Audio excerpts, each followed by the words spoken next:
It surrounds us, powering our human machines with powerful clean energy. In an era where sustainability is paramount, Europe spearheads the transition towards renewable energy with offshore wind energy, with high importance in this transformation. As nations commit to reducing carbon emissions, the European Union sets ambitious targets with a mandatory target of 42.5% of renewable energy integration in final energy consumption by 2030.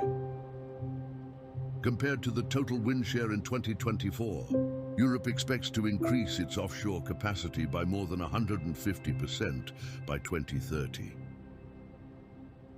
And expects to have a capacity of at least 60 gigawatts of offshore wind until 2030. Portugal, with its expansive coastline, emerges as a key player, leveraging its unique geographic advantage to harness the power of the Atlantic winds. Striving to increase the share of renewable electricity to 90% by 2030, and reaching 43.2 gigawatts worth of renewable electricity capacity. The limitations to onshore space with adequate wind power and consistency, coupled with urban expansion and increased electrification capacity needs, increases the necessity to include offshore wind farms, capable of generating significant amounts of clean energy, represent a leap forward in our quest for sustainable power. Innovations in offshore wind energy have catapulted the sector into new heights. The latest turbines, with a nominal capacity of more than 15 megawatts, translating the relentless force of nature into clean electricity, and lowering the energy cost as the floating offshore wind capacity increases. Moreover, the advent of floating platforms has revolutionized our approach, allowing us to tap into the capture of stronger and more consistent winds on deep waters previously beyond our reach. Advances in materials science, drone technology for maintenance.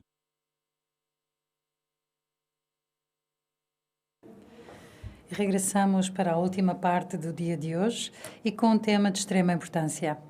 Reinforcing a local supply chain to unlock an economic opportunity. De forma a melhor enquadrar a conversa, teremos duas apresentações introdutórias. Tem a palavra Gisela Santos, diretora da Unidade de Gestão e Engenharia Industrial do INEGI.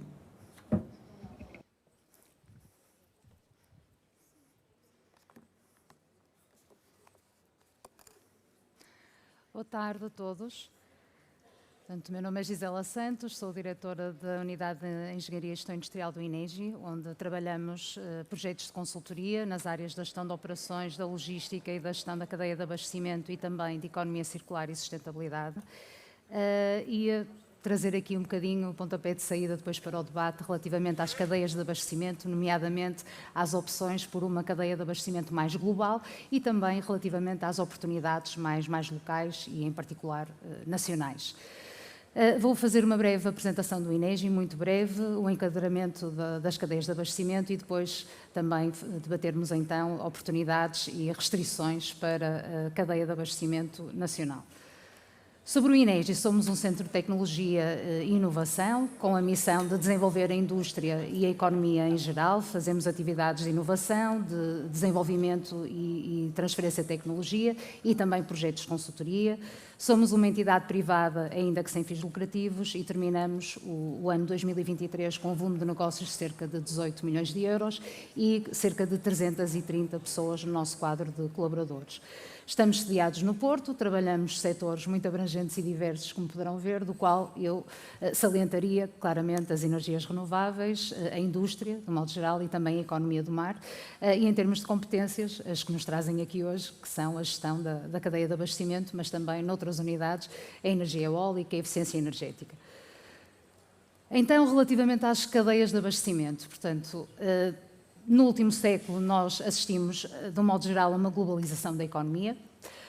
Verificamos que, mesmo empresas que só tenham mercados regionais ou nacionais, dificilmente estão do ponto de vista completo da sua cadeia de abastecimento, numa cadeia de abastecimento que tenha só esse âmbito de atuação, normalmente terão fornecedores ou fornecedores dos fornecedores, ou clientes dos seus clientes que estão numa outra geografia, e isso, de facto, fala-se estar, em termos de cadeia de abastecimento, numa cadeia de abastecimento global. Com a pandemia, que todos nos recordamos, as fragilidades das cadeias de abastecimento globais vieram ao de cima. E, na verdade, nós tivemos temas logísticos muito operacionais, como o preço dos contentores, como o lockdown de determinados portos, a serem discutidos ao nível das comissões executivas, dos conselhos de administração executivos, ao nível da gestão de topo, pelo impacto significativo que teve nas nossas cadeias de abastecimento.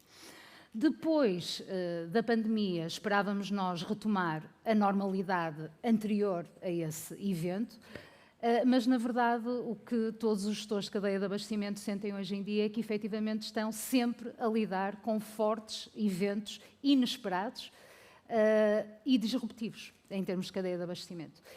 Não preciso de recuar muito tempo, trago aqui algumas notícias das últimas 2, 3 semanas que ilustram disrupções numa ou noutra geografia com impactos maiores ou menores em termos do abastecimento, podendo causar significativos problemas às cadeias de abastecimento mais globais, que por um lado podem ser resilientes quando combinadas com uma estratégia de termos algumas alternativas e algumas fontes de fornecimento local, conseguindo aqui então termos uma cadeia de abastecimento mais resiliente com menor risco.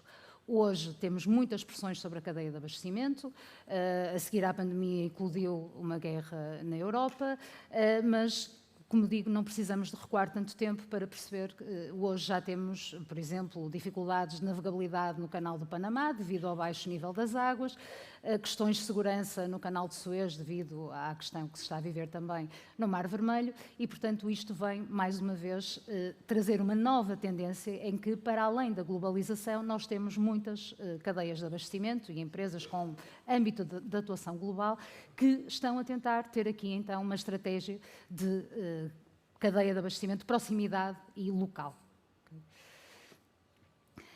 Quais são os fatores de decisão que normalmente estão nestas situações? Claramente, o nível de investimento e também o custo desse investimento, e isso pode levar ou não uma cadeia de abastecimento para uma determinada geografia. Para além disso, o break-even point, ou seja, quando é que as nossas receitas igualam os nossos custos, e isto geograficamente também é muito influenciado, por um lado, pelos custos de produção, pelos custos da mão de obra, pelas próprias economias de escala, por vezes, dependendo naturalmente do mercado e dos produtos, pode ser mais interessante do ponto de vista da economia de escala ter uma só unidade centralizada de produção ou então ter essa produção mais descentralizada. Se estamos próximos ou não do nosso mercado, isto vai ter impacto também ao nível do custo de transporte, mas também da nossa pegada de carbono. O valor do produto versus o seu peso ou volume vai também ter impacto no raio de quilómetros que ele poderá ou não viajar, do ponto de vista económico. Portanto, produtos que tenham um baixo custo e que sejam ou muito pesados ou muito volumosos, ou até ambos, terão tendência a viajar menos e, portanto, a ter uma produção mais local e mais próxima do mercado. A própria pegada produtiva, nós sabemos que temos muitos fornecedores e muitas proveniências que não têm todas o mesmo cuidado e a mesma responsabilidade ambiental e o mesmo nível de regulamentação e de obrigatoriedades legais a cumprir, como temos na Europa e como temos, por exemplo, também em Portugal. Se existe ou não um cluster forte na área onde vamos desenvolver os nossos projetos. Esse é um fator importante, portanto, a capacidade não se cria, isso já foi dito aqui hoje também, não se cria instantaneamente, não se constrói uma cadeia de valor de modo instantâneo. Se já temos alguma indústria, conhecimento, competência, fornecedores, apoio e de pequenos componentes, de matérias-primas, de outro tipo de indústria, será um forte fator também para atrair a criação de uma cadeia de valor. As condições geopolíticas são também muito relevantes, portanto, estabilidade social e de paz e política também, porque isso tem forte impacto também nos projetos e nos investimentos que são feitos, e também a sustentabilidade agora de um ponto de vista mais social. Portanto, também sabemos que nem em todos os países, nem em todas as geografias, temos o mesmo cuidado e o mesmo nível de responsabilidade com os nossos colaboradores, já para não falar de algumas situações extremas que também podem pôr em risco depois a imagem da nossa empresa se estivermos presentes em termos de cadeia de abastecimento nesses países. Em jeito de conclusão, retomava aqui também as oportunidades e as restrições, constrangimentos que identificamos no estudo que o INEGI realizou para a PREN no final do ano passado, relativamente à cadeia de abastecimento nacional para a produção de energia eólica offshore, e vimos claramente duas, que temos que dizer já à cabeça, duas fortes restrições. Uma tem a ver com a mão de obra, portanto, a maioria da indústria que foi questionada e com quem falamos para a elaboração do estudo, referiu que a escassez da mão de obra, em particular alguns perfis, nomeadamente soldadores, perfis de eletromecânica e metalomecânica, também a nível portuário das tripulações, quer de terra, quer depois de tripulações das embarcações para os diferentes estágios dos projetos a desenvolver, são já hoje uma realidade e, portanto, com o aumento da procura esperada por estes perfis, será uma restrição adicional. Por outro lado, também a rede elétrica nacional, portanto estamos a falar aqui do transporte da energia, que não é feito ainda hoje por caminhão ou por navio ou por modo aéreo ou por ferrovia, mas que é feita pela rede elétrica e, portanto, também aí teremos que ter fortes investimentos e reforço da rede elétrica nacional. Mais especificamente do estudo que fizemos, os principais constrangimentos levantados a nível das infraestruturas portuárias, há algumas lacunas relativamente ao calado, à disponibilidade de terraplenos e também às acessibilidades, quer rodoviárias, quer marítimas, para o volume dos artigos a transportar, dos produtos e componentes a transportar para a instalação. Também a indisponibilidade das embarcações e também, digamos, a ausência de uma indústria naval realmente forte e estabelecida no nosso país. Forte dependência em muitos dos materiais críticos da Ásia, dos Estados Unidos, isto para o aço, para o cobre, para os minerais de terras raras que são críticos para o desenvolvimento destes projetos e, portanto, em termos de restrições e constrangimentos, diria que são estes os principais. Também identificamos oportunidades. Quais são elas? Temos um forte cluster, há pouquinho falei. Quanto maior for o cluster e mais forte, mais rapidamente se criam as capacidades ao nível da cadeia de abastecimento. Temos um forte cluster eletromecânico, portanto elétrico, metalomecânico e, portanto, tudo o que tem a ver com a produção e montagem de componentes nestas áreas já temos uma indústria forte, madura, competente e até exportadora, no entanto, com capacidades claramente limitadas para o aumento de procura que se estima. Temos também um forte conhecimento, a experiência e uma indústria madura ao nível dos cabos de amarração e também dos cabos elétricos. Aqui, neste caso, em muitas situações, estão a exportar para a indústria petrolífera e pode-se esperar até uma certa migração de capacidade desta indústria, da indústria petrolífera para, nomeadamente, a eólica offshore. Temos grande oportunidade também na indústria de flutuadores, por esta ser uma indústria que está nova e que ainda é inexpressiva ou até inexistente a nível global e, portanto, é uma oportunidade para novos players aparecerem e uma oportunidade e também uma necessidade crítica atualmente é a recuperação dos materiais, em particular dos críticos, nos equipamentos em fim de vida, sendo que isto também implica alguma sinergia e esforços ao nível do próprio desenho do produto para que, no seu final de vida, os equipamentos tenham alguma facilidade da recuperação dos materiais, não só da sua recuperação, mas da recuperação num estado em que eles possam ser reutilizados ou incorporados em novos equipamentos, aqui reduzindo então a necessidade e a dependência que temos externa neste setor. Pronto, e eu concluí assim a minha apresentação, dando também aqui o pontapé de saída para o debate seguinte e agradeço desde já a vossa atenção. Muito obrigada.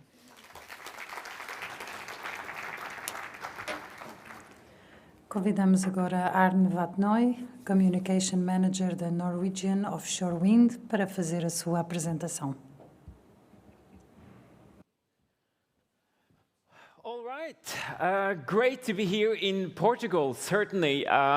not just because of the fantastic weather, but because the bonds between Norway and Portugal are growing stronger in the offshore wind industry. And I think it's inspiring to see the progress made here in Portugal. So great to be here. I'm representing Norwegian Offshore Wind, which is the largest industrial cluster in Norway now, with almost 400 members.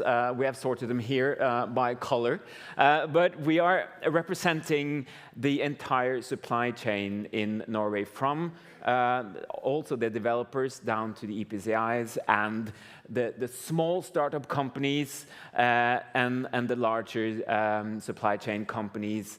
And this mix is really what we are talking about here in this session. This is how we're going to unlock the potential of creating a local value chain. So I'm going to share with you some thoughts on that subject from a Norwegian point of view, and how we are working to unlock the potential in the supply chain.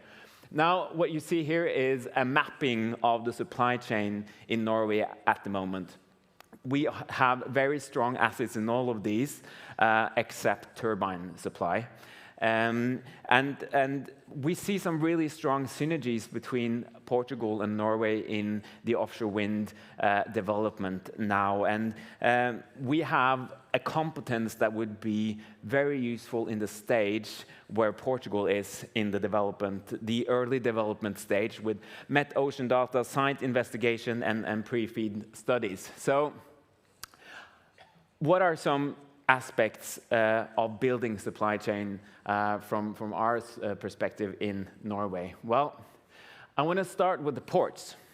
To release the full potential in the ports is vital to establish the local supply chain. Now, we did a mapping last year on the Norwegian ports and the infrastructure made by Menon Economics, commissioned by us, and it said that Norwegian ports investing in offshore wind can generate 8.4 billion in annual value.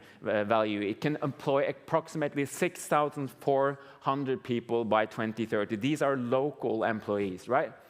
Fortum Installation and Assembly Ports has plans to facilitate projects for offshore wind farms by 2030. And those are the ports that we have been looking at. The aim is an annual installation and assembly capacity of 5 gigawatts by 2030. That's equivalent to almost 350 wind turbines annually. So this is a lot of work.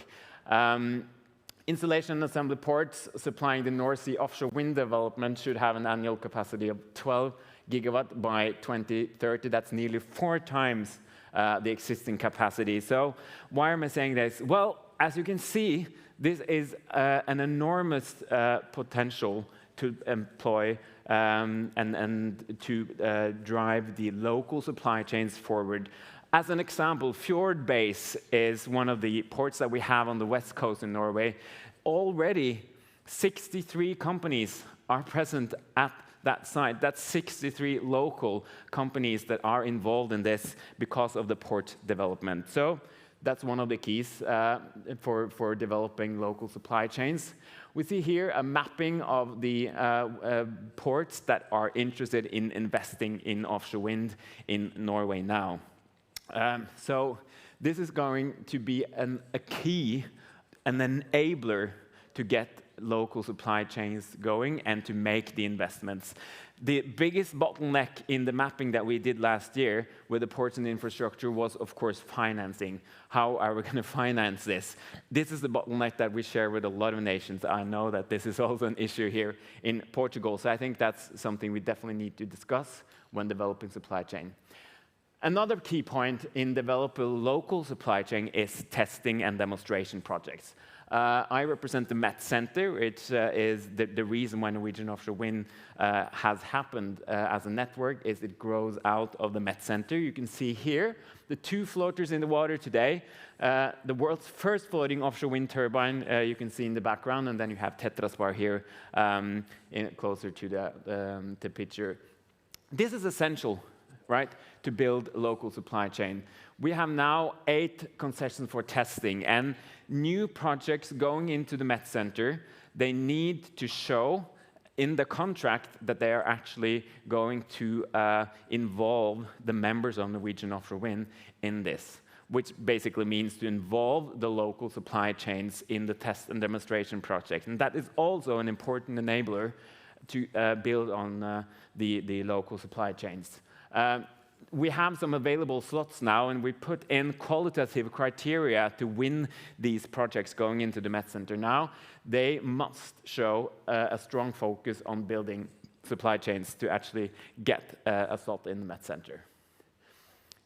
We see here that keeping our politicians close in this matter and making them understand the value of demonstration project and test sites is very important. This is our Prime Minister here to the right and our manager Arvid Nesse here during floating wind days last year, where we take everyone out to see. This is Tetraspar in the background, and people are just astonished to see the magnitude of these things, to see that this is actually happening. The Prime Minister said it was the pyramids of our time, these floating offshore wind structures. So definitely important to keep our politicians close, making them understand how this builds local supply chain, and also contributing to getting costs down. Here is our Energy Minister, Mr. Terje Aasland, taking photos. So we'd like to bring our politicians out there so that they really see the importance of this. Now, last thing I want to mention is to facilitate meetings and knowledge sharing. We have a concept in Norway now that we call Boost Camp Norway, where we want to boost the supply chains. We are going to, or we are taking these concepts around the country to actually meet the local supply chain companies and those who are not yet involved in offshore wind but should be, right? To learn more about the projects. The hosting companies is sharing best practice, and this is actually from Seaway 7, which is a subsidiary of Subsea 7.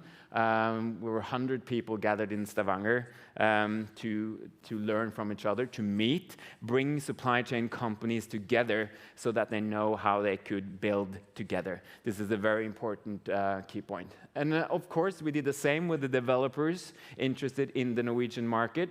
Very wise idea to send the developers around the country, meeting with local supply chains to enhance the potential and to see what the potential really was. And I don't think we do this by just gathering in a conference room. You need to get out there. You need to meet on the ports and bases to really see what this industry can offer.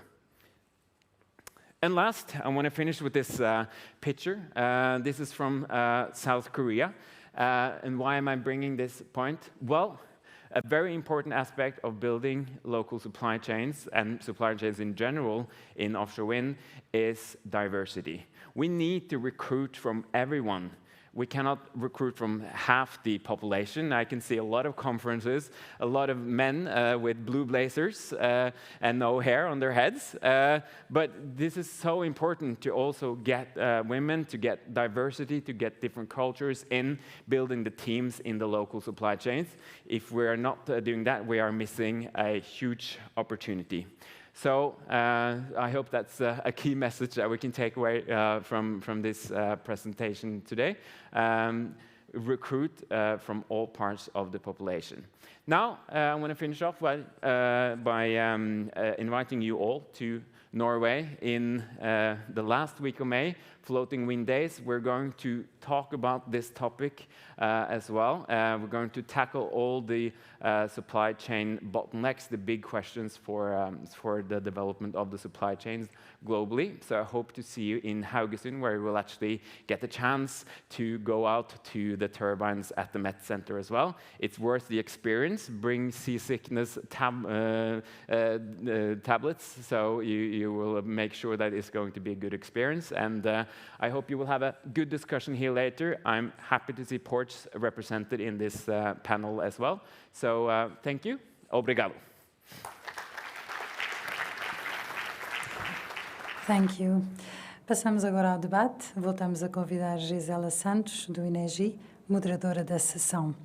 Em debate contamos com Eduardo Feio, do Porto de Aveiro e Porto da Figueira da Foz, José Luís Inojes, da Navantia Synergies, Pedro Ponte, do Porto de Setúbal e Porto de Sesimbra, e Ricardo Pedrosa Gomes, da Associação dos Industriais da Construção Civil e Obras Públicas.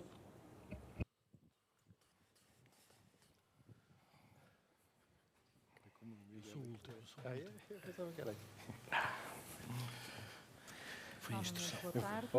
Não sei se me estão a ouvir. Sim, claro, penso que sim. Boa tarde a todos. Portanto, nós temos, como já foi referido, metas bastante ambiciosas para a transição energética, nomeadamente ter uma capacidade instalada de 2 gigawatts e licenciada de 10 gigawatts até 2030 em termos de capacidade eólica offshore, que é bastante significativo e bastante ambicioso. E, portanto, teremos aqui muitas oportunidades, mas também seguramente muitos desafios ao nível nacional para a implementação de uma cadeia de abastecimento para servir o setor. E eu perguntaria a cada um, e apelar fortemente à vossa capacidade de síntese, como é que vêem, digamos, com todo o trabalho que temos de fazer a nível de indústria, que falamos de restrições também de oportunidades, vimos também aqui o caso da Noruega em termos de colaboração, como é que vêem que o país, e em particular se calhar com a experiência de cada um no setor em que operam, se poderá preparar para este grande desafio? Posso começar já aqui à minha esquerda. Então, muito boa tarde a todos. Agradecer antes de mais o convite à Aprende para estar presente nesta iniciativa, nesta importante iniciativa, aos colegas, obviamente, aqui desta mesa redonda mais alargada, não é? E dar esta nota. Nós temos realmente, como foi dito, um grande desafio, mas não somos nós só que o temos. A Europa toda tem um grande desafio. Se a comunicação ao Parlamento e da Comissão em 2020 tinha umas metas, a comunicação de 23 passou a ter outras metas há cerca de 5 meses atrás. E, portanto, são muito exigentes para todos.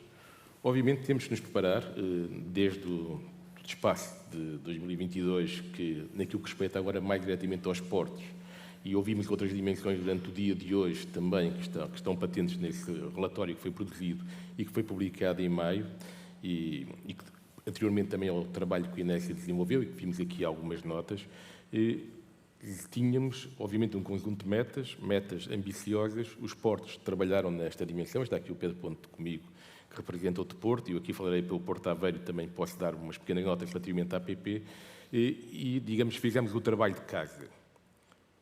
Sabemos os problemas que o nosso sistema portuário tem, sabemos, ao hoje, aquilo que tem que ser feito, agora estamos na fase de começar a implementar.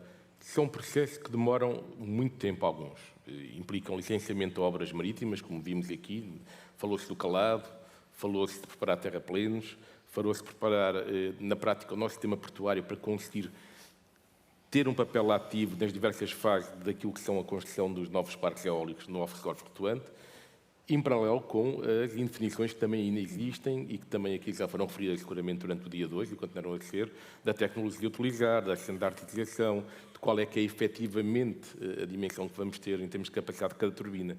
Mas, digamos, esse trabalho está feito, agora, obviamente, falta concretizá-lo, há um nível de investimento forte e há um desafio que eu diria que está para além dos portos em todo este processo, que são os outros.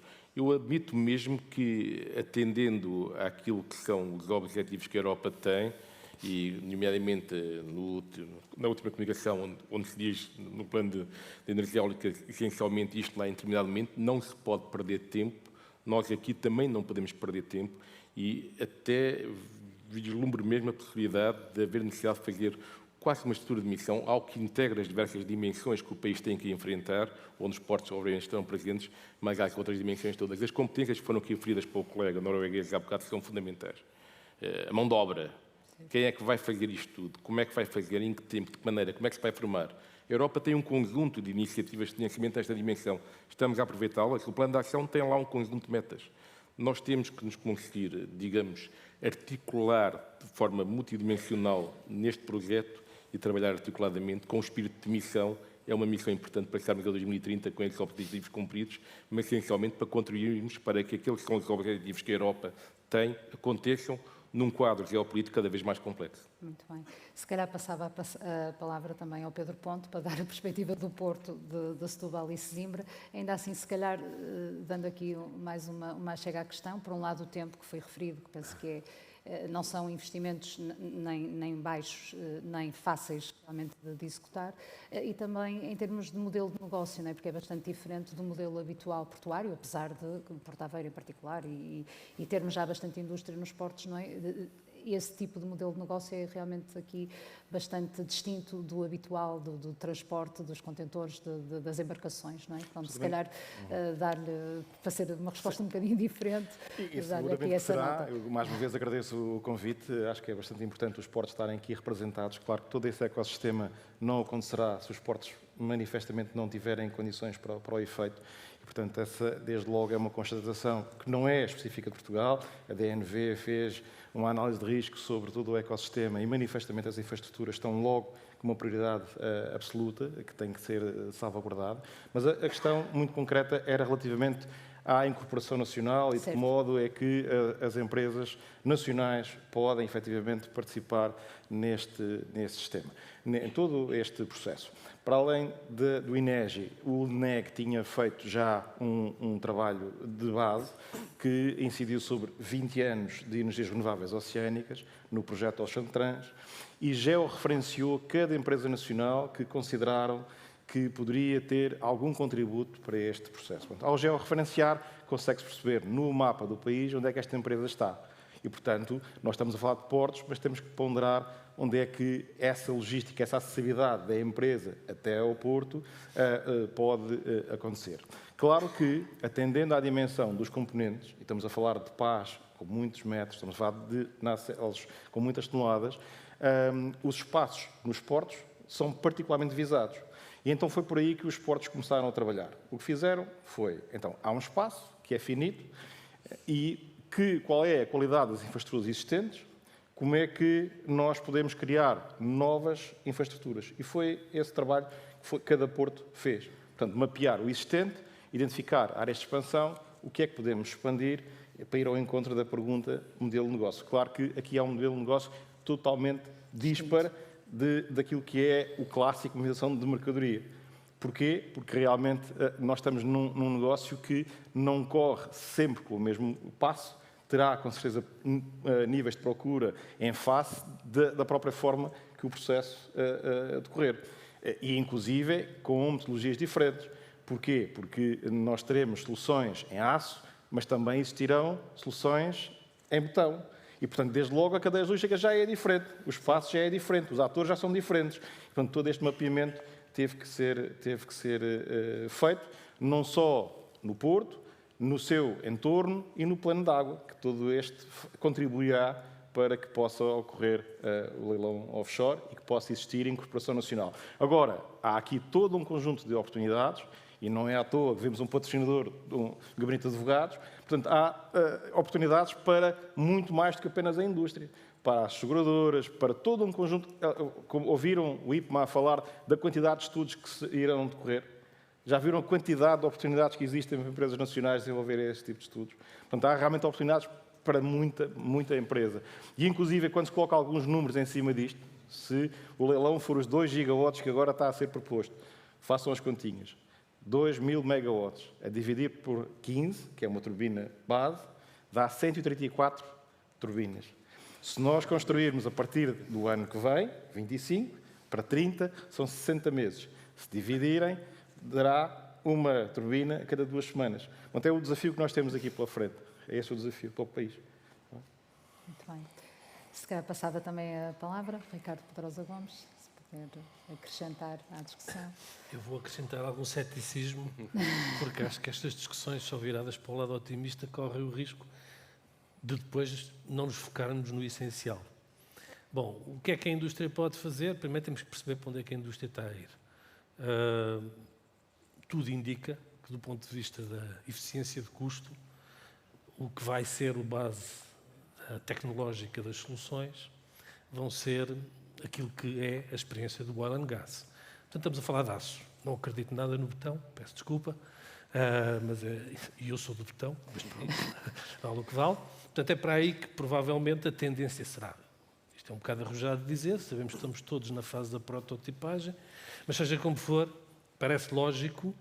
Há bocadinho ouvi aqui as pessoas da análise de risco a dizer como é que avaliam o risco, SBM, ligações flexíveis, é tudo indústria de oil and gas, e tirando a Noruega por razões que eu não preciso de explicar, toda a gente sabe, que já passearam nos fiordes, mas ninguém fez plataformas em betão, não é?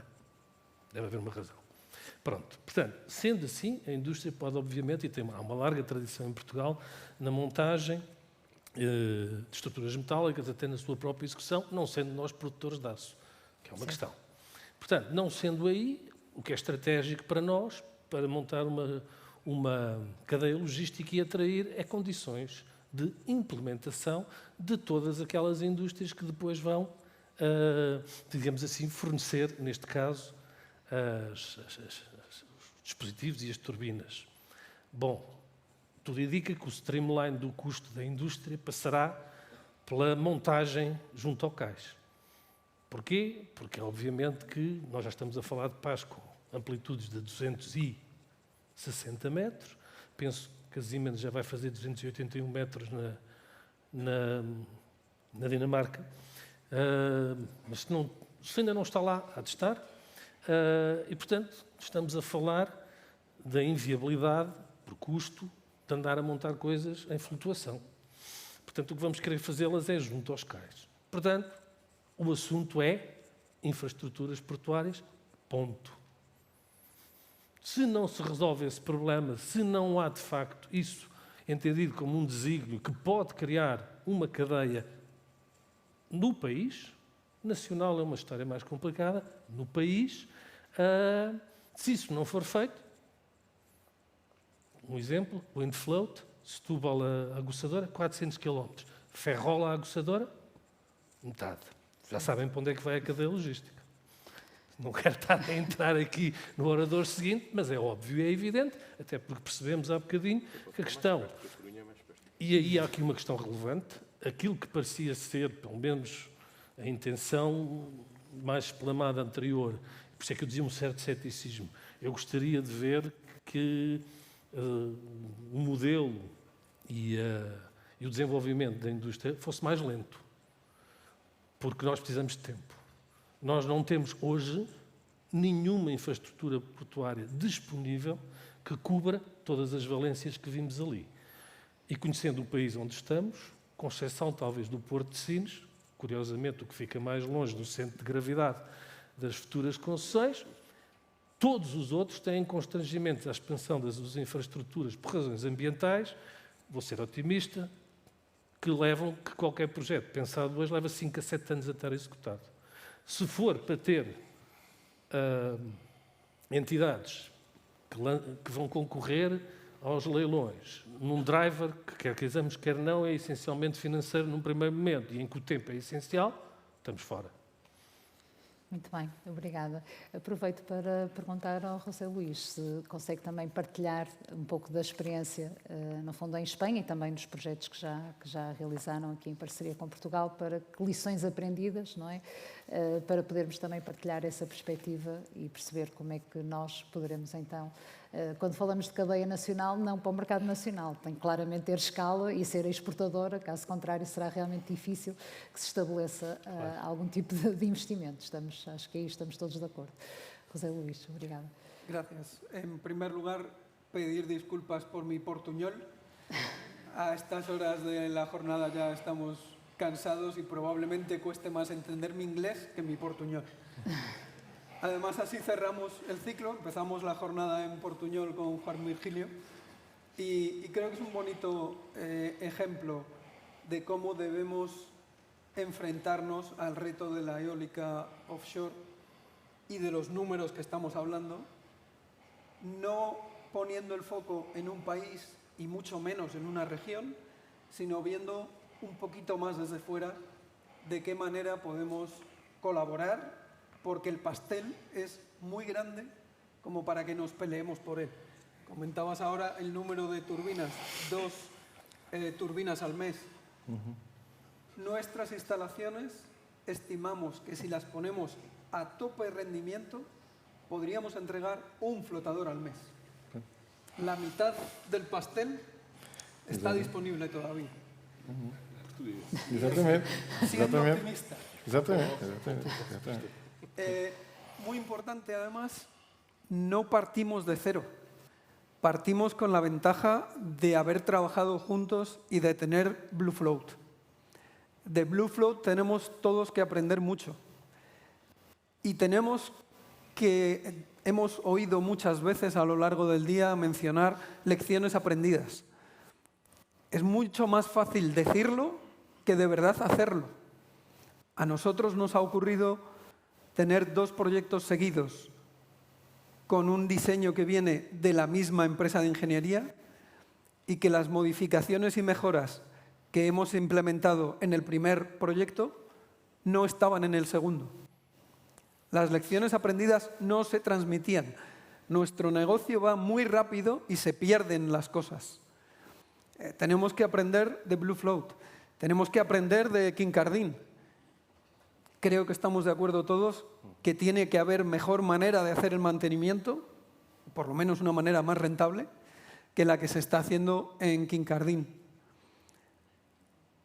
Veamos la oportunidad con el foco un poco más amplio. Los desarrolladores que están ahí son los mismos para España y para Portugal. Los proyectos son de flotante en los 2 países. Cada uno tiene sus particularidades y, por supuesto, que hay que intentar optimizar cada proyecto para las condiciones en las que está. Pero si vemos lecciones aprendidas, la mejor manera de hacer esto rentable es intentar maximizar la fabricación en serie. Les pediría a los desarrolladores que cuando hacen sus estudios para optimizar cada proyecto concreto no pierdan de vista que si a las industrias y los puertos nos obligan a reinventarnos con cada proyecto, nunca vamos a aprovechar la economía de escala que tú mencionabas. Es imposible y nos está pasando con jackets. Cada jacket que viene, por el incremento del tamaño de las turbinas, tiene diámetros distintos, espesores distintos, soldaduras diferentes. Es imposible rentabilizar una cadena de suministro y pedirle a un taller que invierta porque le voy a dar 30 nudos exactamente iguales, que invierta para fabricarlos muy rápido, si los siguientes 30 que vienen son totalmente distintos. Nadie va a invertir aí e nadie vai rentabilizar essas inversões. Muito bem. E até enquadra na próxima questão que tem precisamente a ver com isso. Portanto, nós estamos a assistir sempre a uma grande inovação tecnológica, tecnologia sempre a ser desenvolvida, mas, como referiu muito bem, a dada altura, o ciclo da inovação tem que se fechar de algum modo, porque para industrializarmos, para produzirmos, para termos economias de escala, é preciso aqui alguma standardização, alguma normalização e também, efetivamente, conseguirmos produzir, sair do protótipo para industrializar os componentes e tudo aquilo que necessitamos para este processo de transição energética e para todo este investimento que está aqui em causa e toda esta mudança que está aqui em causa.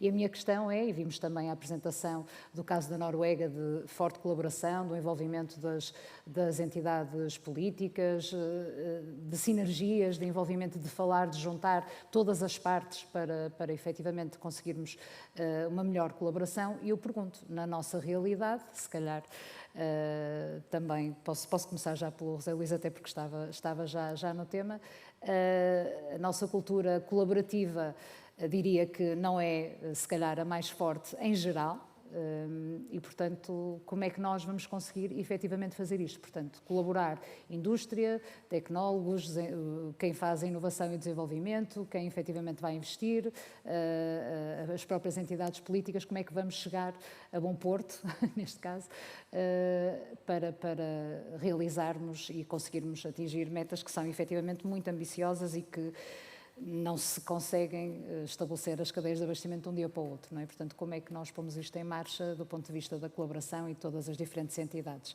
Não sei se percebeste a pergunta.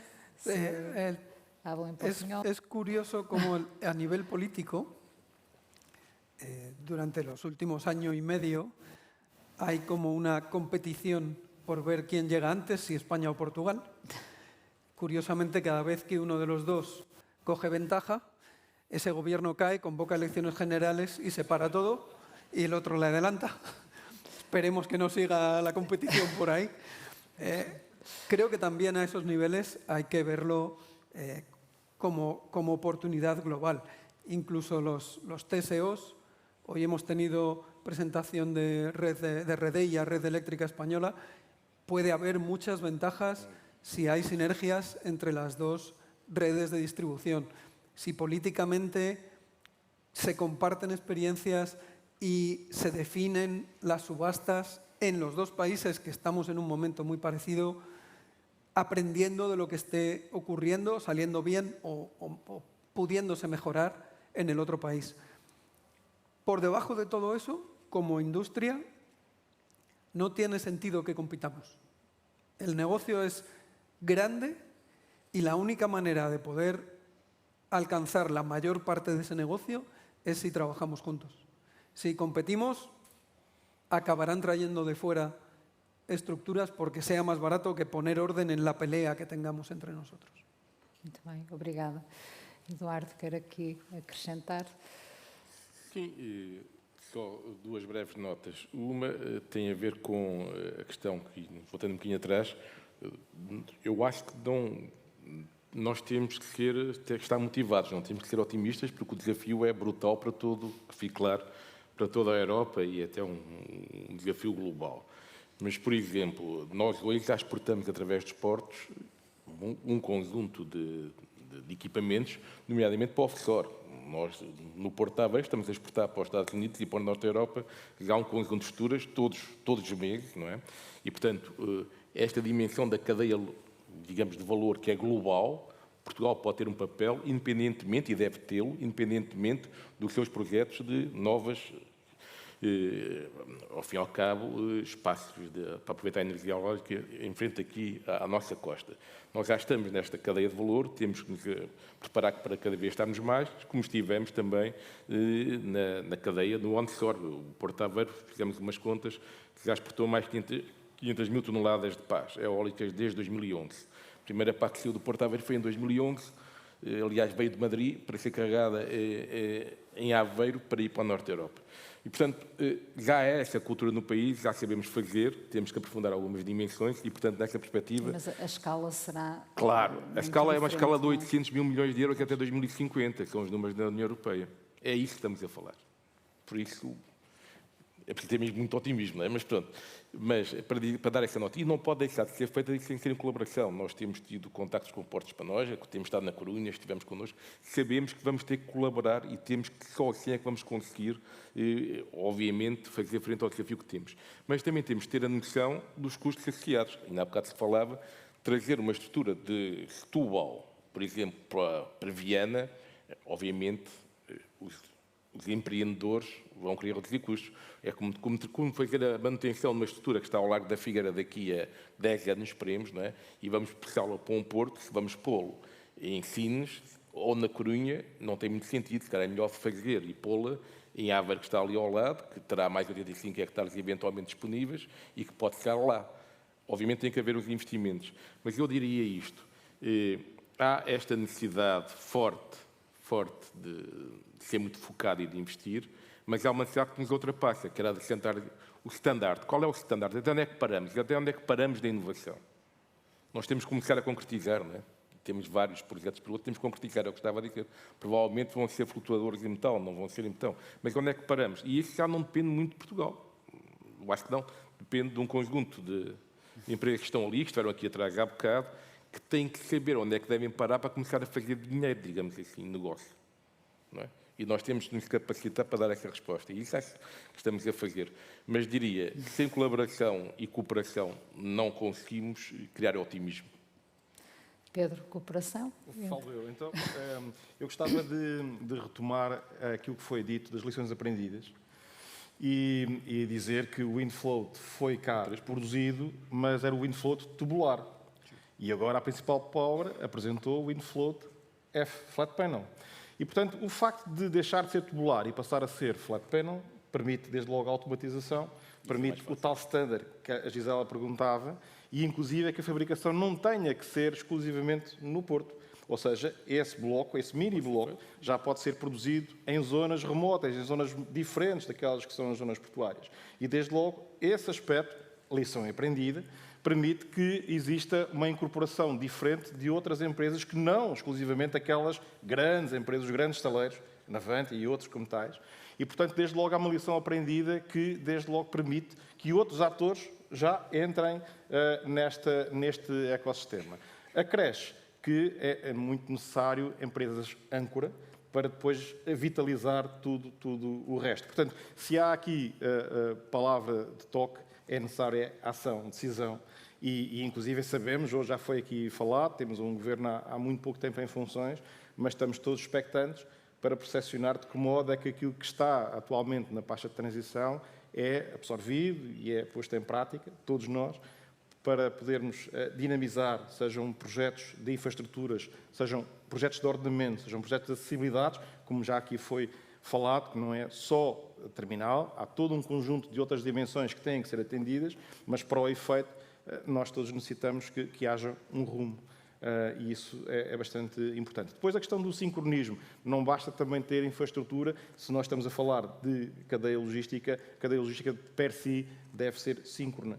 Até porque existir um fornecimento muito súbito é nefasto, é contrário àquilo que se procura. E esse sincronismo, como é que é obtido? Através de simulação, através de software, através de todo um conjunto de outras dimensões que otimizam o processo produtivo. E é aí que também temos estado a investir. Portanto, em Setúbal, para quem não sabe, existe um estaleiro muito grande, a Lisnave, existe outro, que é a Termar, e, portanto, para podermos oferecer todo o ciclo, estamos a fazer este processo de simulação, de que modo é que se pode rodar o processo, ou seja, das várias fases do processo, e fazer o load-out em tempo útil, não é? E, portanto, poder chamar as empresas do tecido empresarial nacional, sim, mas até um determinado ponto, porque nós sabemos que até pode ser contrário. Quando o developer tem outro fornecedor que não seja o local, até pode ser nefasto estar a envolver o nacional que produz de uma forma menos eficiente. Portanto, este equilíbrio é muito interessante de o fazer. Quanto à questão de Setúbal poder ficar mais longe dos áreas para alocar à energia, não faz sentido nenhum. Não faz sentido nenhum, aliás, estava no vosso relatório, não faz sentido nenhum. Não faz sentido nenhum, até nós temos estado a ser sondados, nem sequer para o mercado nacional. Estão a ponderar Setúbal para outros mercados. E, portanto, mesmo pensando no mercado nacional, não é o facto de ter mais umas horas ou mais um dia de reboque que faria a diferença relativamente ao local de produção. Portanto, mas de qualquer das formas, registro a vossa constatação. Obrigada. Ricardo, estamos a ser otimistas, a achar que vamos todos colaborar e que tudo vai acontecer. O meu ceticismo é para libertar o otimismo. Bom, seja como for, fundos disponíveis a menos 15, permanentes. Não vale a pena ser otimista com a ideia que a maré ajuda. Ok, pode não ser crucial, mas não acredito. Com certeza que a gente já exporta componentes. Isso é um facto. Mas não é disso que estamos aqui a falar. Não. Aqui estamos a tentar construir um cluster que nos faz relevantes na execução, antes de mais, do nosso projeto e, a partir dele, ganhar competências para depois o vender ao mundo. Isto é que deve ser o objetivo. Portanto, no fim da linha, mesmo que a gente faça legos, através da otimização que as estruturas vão tendo, elas vão ter que ser montadas, vão ter que ser elevadas e montadas, todas junto ao cais. Fundos a menos 15, cais com 30 toneladas por metro quadrado, abaixo disto, não vale a pena. Portanto, investimento. Eu volto a dizer, investimento. Um problema. Como é que alinhamos o desenvolvimento de tecnologia? Estão aqui dois representantes das áreas portuárias, sabem como é que funciona hoje em dia a doutrina da União Europeia sobre investimentos para infraestruturas portuárias e Portugal não nada em dinheiro. Portanto, opções claras, determinadas, espero eu, por exemplo, que este Governo tenha uma opção determinada em aproveitar esta oportunidade para construir, de facto, um cluster que possa vir a ser exportador dentro desta área, mas é preciso isto. Não vale a pena, e estou de acordo, um dia ou dois não faz diferença, não existir em cais a menos 15 ou a menos 14, ok, vou ser simpático, faz toda a diferença. claramente, e para a escala e ritmo que teremos que ter. Se calhar ia só perguntar também como é que pomos, no fundo, a inovação e o papel de quem está a desenvolver a tecnologia, onde é que trava e onde é que passamos, efetivamente, a industrializar. Aí, primeiro, um bocadinho dizia, nós não somos... Eu gostava de pôr a questão ao contrário. Nós não somos muito colaborativos. A questão tem que se pôr de outra forma. Nós temos de ser. Eu acho que é melhor dizer ao contrário. Portanto, temos que ser colaborativos e, portanto, esse é o ponto de partida. Tem que se, de facto, primeiro ter uma ideia clara, uma determinação. As políticas públicas aí têm um papel relevante, é óbvio. Não vale a pena pensar que isto vai ser feito de outra forma. A gente pode pôr, por exemplo, os olhos na Dinamarca, não é? A Dinamarca, o que é que fez? Converteu um antigo porto que tinha uma tradição de base da indústria do oil and gas, naquilo que vai ser a base, ou uma das bases da indústria offshore dinamarquesa.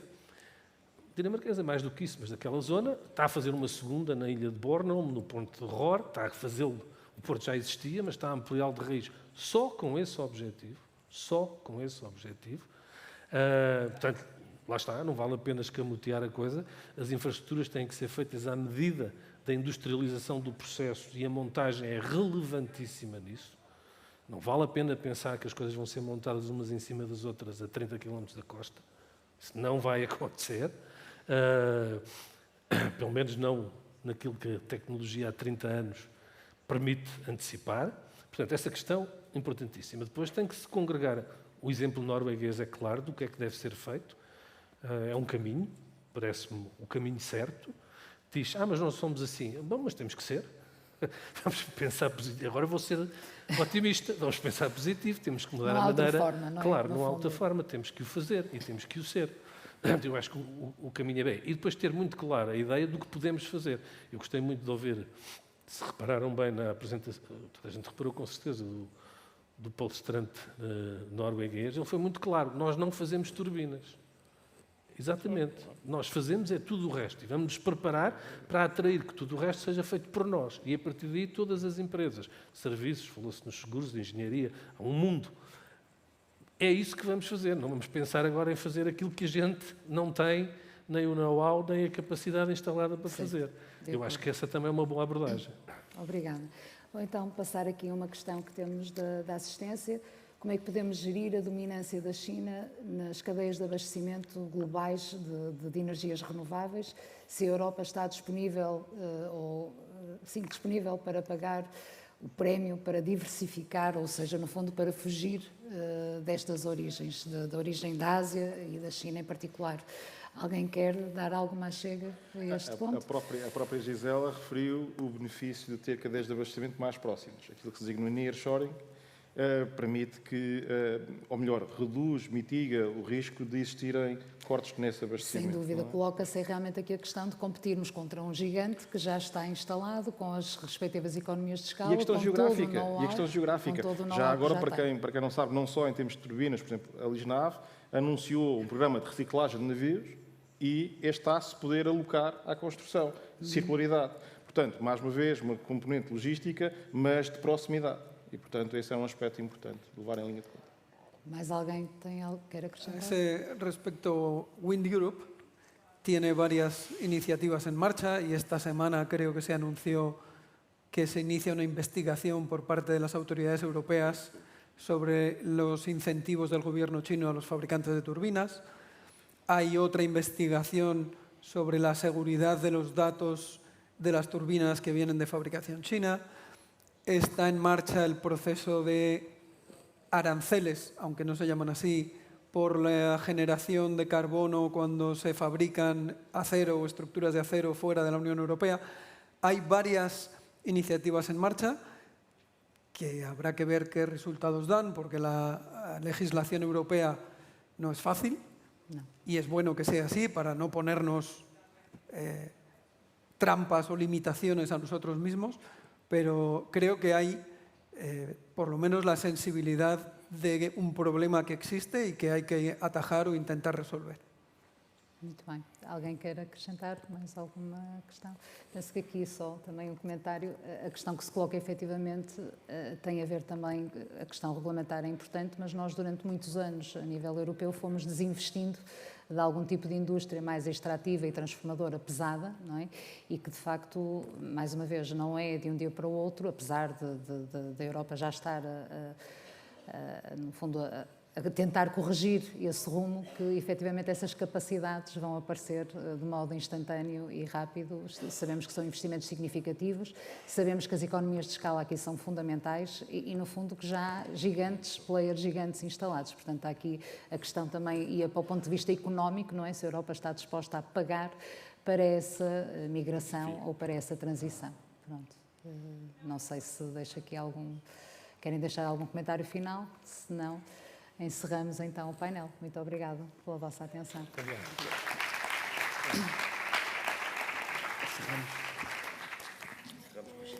Agradecemos a todos os participantes do último painel e a todos vós presentes no auditório pela participação na conferência.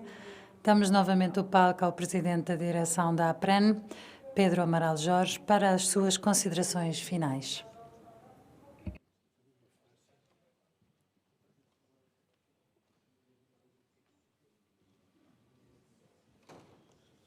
Bom, aos resistentes que ainda aqui estão, resta-me agradecer a vossa presença, agradecer uma vez mais à equipa da APREN e aos nossos parceiros que montaram todo este enquadramento para conseguirmos fazer esta sessão hoje. Graças a vocês o evento foi um sucesso. Acho que tocámos nos pontos fundamentais para podermos colocar numa agenda com a tutela e voltar a discutir este tema, e vou voltar à nota que deixei. O eólico offshore flutuante em Portugal é muito mais do que só que gerar eletricidade, é todo um projeto de fileira industrial e é todo um desenvolvimento socioeconómico que Portugal pode ter. Relembro-vos que este não é o único evento que a APREN tem em 2024. 4 e 5 de novembro teremos o nosso evento de 2 dias, onde abordaremos um conjunto de temas muito para além do eólico offshore e, como estou aqui entre vocês e ida para vossas casas e para o vosso jantar, resta-me agradecer a vossa presença uma vez mais. Muito obrigado e até breve.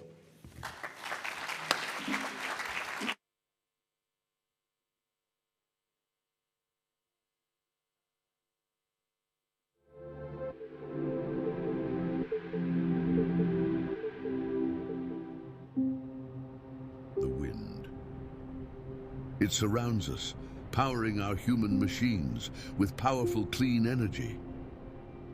In an era where sustainability is paramount, Europe spearheads the transition towards renewable energy, with offshore wind energy, with high importance in this transformation. As nations commit to reducing carbon emissions, the European Union sets ambitious targets with a mandatory target of 42.5% of renewable energy integration in final energy consumption by 2030.